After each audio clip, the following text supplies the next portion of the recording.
বিষয়টা নির্ঘাত অন্তর্বর্তী সরকারকে একটা মেসেজ ক্রিয়েট করা। সোজা আঙ্গুলে তো ঘি উঠছে না, সোজা আঙ্গুলে ঘি উঠছে না বলতে নির্বাচন ইস্যুতে সরকারের যে অবস্থান, বিএনপির যে আহ্বান, বিএনপি চাচ্ছে যে 5ই আগস্ট যেহেতু সরকারের পতন হয়েছিল, এই দিবসটারে ঐতিহাসিক করে ফেলেন, কি এই দিন নির্বাচন দিয়ে দেন। সুন্দর একটা মানে আইডিয়া তারা দিচ্ছে, বাট সরকার এটাতে যাচ্ছে না। আসিফ নজরুল স্যার বলছে যে দেখেন ভাই, আমার 2 মিনিটও অতিরিক্ত ক্ষমতায় থাকার ইচ্ছা নাই, সংস্কার শেষ হলে শেষ।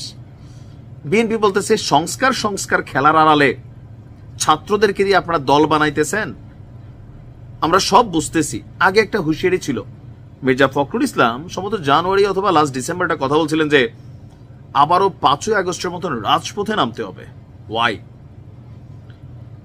যদি নির্বাচন ইস্যুতে কোন রকম সন্দেহ তৈরি হয়, বিএনপির মধ্যে একটা শঙ্কা আছে যেহেতু ছাত্রদের রাজনৈতিক দলটা ইটস গোয়িং টু লঞ্চ, একদম রাইট একটা সময় আসছে। এখন অনেকেই মাঠে, পত্রিকায়, ময়দানে বিএনপির যে খবরগুলো আসতেছে, বিভিন্ন অনৈতিক কর্মকাণ্ডের খবরই বেশি আসতেছে, কিন্তু মাঠের শক্তিটা বিএনপি এখনো দেখায় নাই। But right now show time. বৈষম্যবিরোধী ছাত্র আন্দোলনের যে রাজনৈতিক দল তারাও একটু দেখতে পাবে, বাংলাদেশও দেখতে পাবে যে বিএনপির আসলে সাংগঠনিক সক্ষমতা কতটুকু। জামাতেরটা তো আমরা মোটামুটি দেখছি। দর্শক, আগামী 11ই ফেব্রুয়ারি আপনার সারা দেশের জেলা, মানে 64টি জেলা এবং মহানগরে পর্যায়ক্রমে সভা সমাবেশ করবে বিএনপি। দেশের বর্তমান পরিস্থিতি নিয়ে একটা কেন্দ্রীয় বৈঠক করেছিল আপনার বাংলাদেশ জাতীয়তাবাদী দল। সেখানে নানান ইস্যু নিয়ে আলোচনা হয়েছে। ইভেন এই যে গেল বুলডোজার ঝড়, এটা নিয়ে কিন্তু বিএনপির প্রতিক্রিয়া ছিল যে দেশে কি আসলে সরকার আছে, আইন শৃঙ্খলা বাহিনীর কি আছে, এরকম নানান প্রশ্ন কিন্তু তারাও তুলছিল। তো এখন আপনার গতকালকে একটা জরুরি সংবাদ সম্মেলন করে এই কর্মসূচি ঘোষণা করেছেন বিএনপির জ্যেষ্ঠ যুগ্ম মহাসচিব রুহুল কবির রিজভী সাহেব।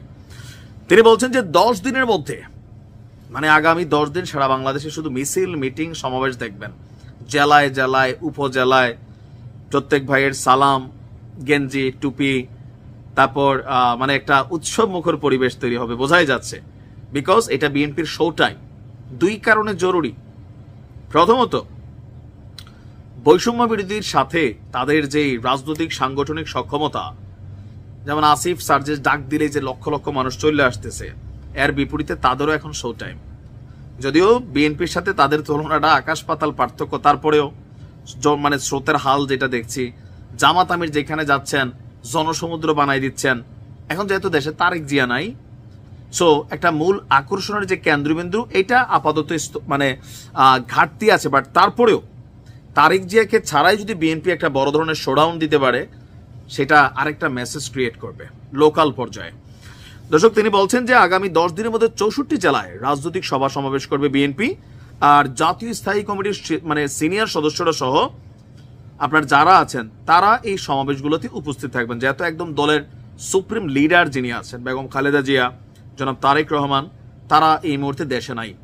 পর্যায়ক্রমে বিভাগীয় শহরগুলোতেও সভা সমাবেশ অনুষ্ঠিত হবে। 11ই ফেব্রুয়ারি থেকে শুরু হওয়া কর্মসূচি আপনার কর্মসূচির তারিখ এবং সিনিয়র নেতাদের তালিকা আজকে হয়তো আমরা জানতে পারবো। আর এই অনুষ্ঠানের মধ্যে আনটিল রমজান পর্যন্ত এটা চলবে। তো কি কি বিষয় রাখা হচ্ছে? নিত্য প্রয়োজনীয় পণ্যের মূল্য বৃদ্ধি সহনীয় পর্যায়ে রাখা, অবনতিশীল আইন শৃঙ্খলা পরিস্থিতির উন্নতি, দ্রুত গণতান্ত্রিক যাত্রাপথে উত্তরণের জন্য নির্বাচনী রোডম্যাপ ঘোষণা এবং রাষ্ট্রে পতিত ফেসিবাদের নানা চক্রান্তের অপচেষ্টার মোকাবেলার দাবিতে এই কর্মসূচিগুলো তারা করবে। তিনি বলছেন যে এখনো আওয়ামী লীগ নিয়েও তিনি বলছেন যে আপনার আওয়ামী লীগ এখনো নানানভাবে ট্রাই করতেছে। তারপর সাবেক পুলিশ প্রধান বেনজির তিনি যে আহ্বান জানিয়েছেন সেটা নিয়েও তারা প্রতিক্রিয়া জানিয়েছেন। আর বিভিন্ন জায়গায় পুলিশ সদস্যরা যে লাঞ্ছিত হচ্ছে, আইন শৃঙ্খলার অবনতি হচ্ছে, এগুলো নিয়েও তিনি এখানে ব্রিফ করছেন। এখন এই যে পরিস্থিতিটাকে কন্ট্রোল করা কতটুকু সম্ভব হবে, এইটা সরকারকে স্পষ্ট চাপ ক্রিয়েট করে নির্বাচন নিয়ে। আগস্টের আগে, মানে আগস্টের মধ্যেই যেন নির্বাচনটা হয়। বিএনপি কিন্তু আগে থেকে বলছিল আমরা মাঠে নামবো। তো অবশেষে তারা মাঠে নামছে। সরকারকে মনস্তাত্ত্বিক চাপ ক্রিয়েট করা হচ্ছে, যত বড় সমাবেশ হবে সরকার প্রেশার নিবে, লোড নিবে, সেটাই এখন কৌশলে করার চেষ্টা করছে বিএনপি। আর এমনিতেও দীর্ঘ লম্বা একটা সময় আপনার বিএনপির ওরকম কর্মসূচি ছিল না, বাট এখন শো টাইম। দেখা যাক কি হয়। ভালো থাকুন।